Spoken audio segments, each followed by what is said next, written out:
ETV Bharat Urdu में आपका खैर मकदम है। न्यूज़ टाइम की अहम खबरें। वज़ीर आज़म नरेंद्र मोदी ने जम्मू और कश्मीर के ज़िला उधमपुर में इंतखाबी रैली से खिताब करते हुए कहा कि जम्मू और कश्मीर को मुकम्मल रियासत का दर्जा वापस मिल जाएगा और वो वक्त दूर नहीं जब मरकज़ के ज़ेरे इंतज़ाम इलाके में असम्बली इंतखाबात होंगे।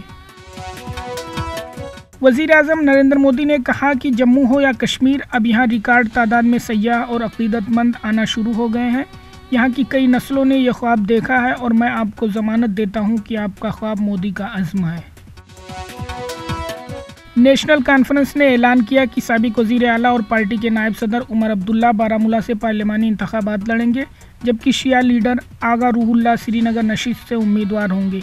नेशनल कॉन्फ्रेंस के सदर फारूक अब्दुल्ला ने आज श्रीनगर में प्रेस कॉन्फ्रेंस में दोनों उम्मीदवारों के नामों का ऐलान किया।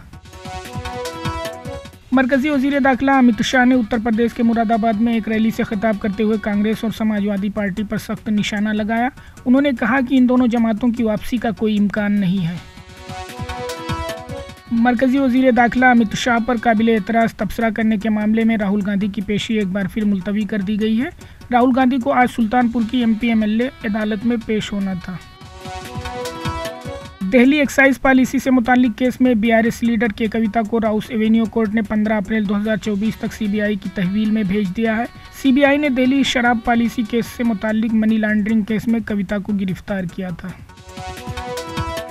बेंगलोर के रामेश्वरम कैफे ब्लास्ट केस में NIA ने मगरबी बंगाल के कोलकाता से 2 मुश्तबे अफराद को गिरफ्तार किया है।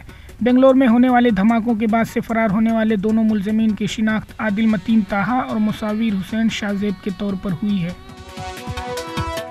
शाम में ईरानी सफारतखाने पर इजराइल के हमले के बाद ईरान की जानिब से जवाबी कार्रवाई की धमकी के पेश नज़र अमरीकी सदर जो बाइडन ने इसराइल के लिए वाशिंगटन की हिमायत का अदा किया है।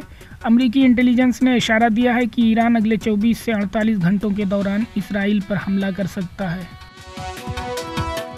इसराइल के गज़ा पर किए जाने वाले हमलों के नतीजे में अब तक तिब्बी हमले के 489 अफराद शहीद हो चुके, जबकि 600 से ज़ायद ज़ख्मी हैं।